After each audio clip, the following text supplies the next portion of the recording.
My background comes from being born around here, about a mile away. I went to school at Bondi Beach and then Bondi Wellington Street. After that I moved up to Central Coast and I did my apprenticeship as a butcher there.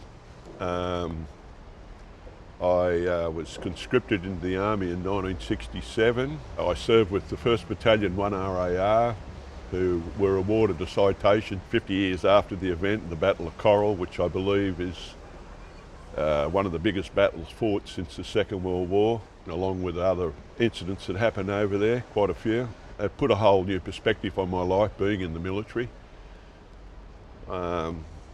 Mainly thinking about, the people that were killed over there.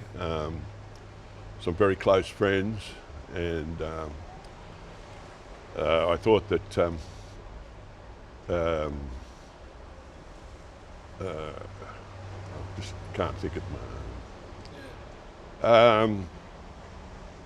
I wasn't over thrilled about being called up, but when I joined, I was quite happy because the camaraderie in the Army, I thought I'd never had anything like it before, and you get to meet the best people you will ever meet in your life through the services.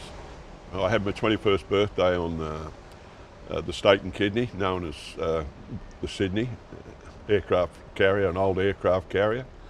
Took us about 10 days to get there. On arriving, we arrived at a place called Vung Tau, and from there we were transported to Nui Dat, which was the Australian base over there. It was all exciting and everything. Coming home was a difficult thing. I flew home. I had spent 9 months there and I flew home. It was daunting when we got home. I didn't tell my parents I was coming. I wasn't real good at the time, and it was hard, nobody to meet us at the airport. I went to my brother's place, who lived in Summer Hill at the time, and I spent a couple of days with him until I went back to where I lived on the Central Coast. From there I ended up moving back to Sydney and ended up buying a butcher shop and was in that for 22 years at Rose Bay, and I'm still down here now. I used to go into town and watch the march. I really didn't feel comfortable marching. It took me about 20 years to pluck up the courage to go, and it was probably the best thing I ever did. And I attend most marches now every year.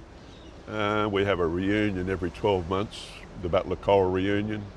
It's normally held in a different state every year. Unfortunately, the last 2 years, this year and last year, it's been cancelled because of COVID. And I'm constantly ringing mates that I was in the Army with, or they'll ring me, and we'll have a laugh about different things. Yeah, it's good. The thing that I'd like to say is that I'd like to see that the children learnt a little bit more about our history. Like, I went to school at Bondi here, and we were never ever really told anything about ANZAC or anything else. And starting from First World War right through, learning about Normandy and Gallipoli and the Middle East, New Guinea. Yeah, it's all. I don't know how I know what it's like to be under fire and everything, but them poor people that were in the First World War especially, trench warfare and stuff like that, I just don't know how they did that. Even though I've seen it quite a bit myself, but I just could never imagine what they went through. I wouldn't have had that feeling had I not done what I'd done. It's good now that ANZAC Day is being much more recognised than it has been over the years, yeah.